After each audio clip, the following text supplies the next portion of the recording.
So let's get started.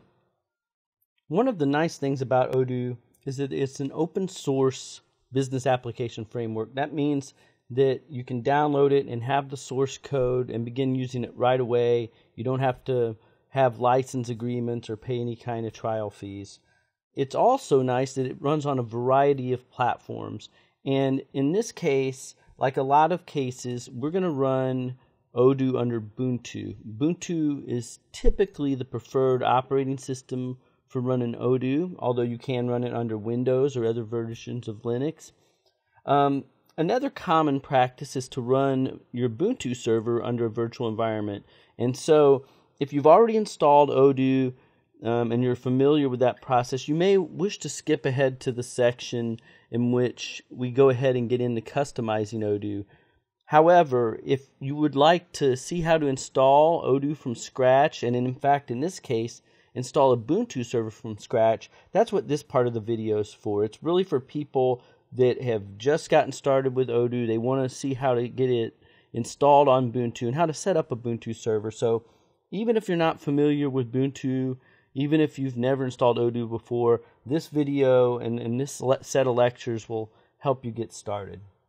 So we can begin by going to VMware.com. So just go to your browser, and put in VMware.com, and you'll notice that right here is a Downloads tab that will expand out, and we can choose right here Workstation Player. So Workstation Player is the software that will allow us to run Ubuntu on our Windows workstation without having to buy an extra hardware box or sign up for any services. It's a free VMware Workstation Player for the Windows 64-bit operating system. So this should cover you if you're on Windows 7, 8, or 10, as long as you're running 64-bit.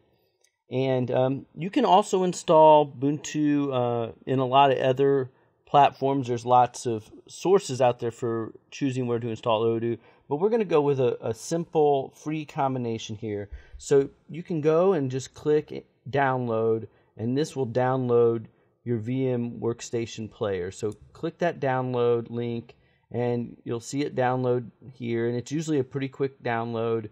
It's only about 70 megabytes in size.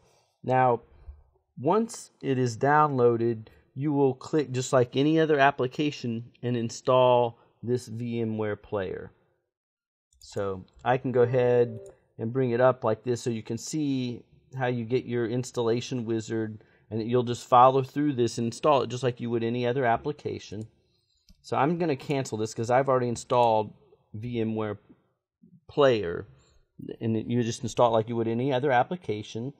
And once you do, then you can launch it, and we'll wait just a little bit to launch it. But once we launch it, that's what's going to allow us to have as many different servers as we wish running within inside our Windows installation. Now, for some of you, this is maybe, things you already know, but this is for someone who's just getting started and who hasn't installed Ubuntu before on a Windows machine.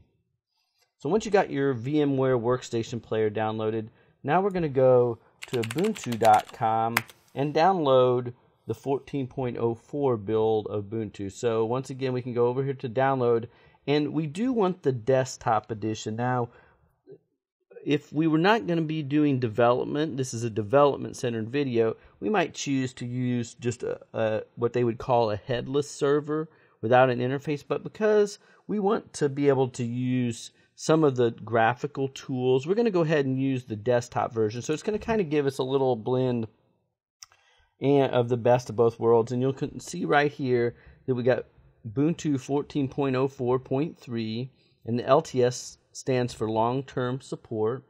So this is going to be the Ubuntu version that we're going to install. So we can go ahead and click download here, and it's going to ask you to donate for your download, and you can it's going to default all of these options to 3 to basically help you shape the future of Ubuntu. Now, you can just zero these out, and I definitely highly recommend that you do support Ubuntu and contribute. Obviously, being a training video, I'm not going to walk you through a checkout process of contributing here, but I can only encourage you to contribute to this.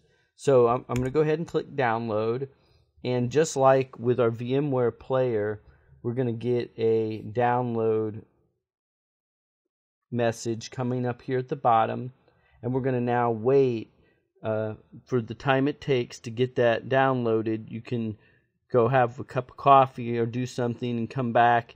It'll be downloaded, and then you can restart the video when you have your Ubuntu installation ready to go. Once it's completed its download.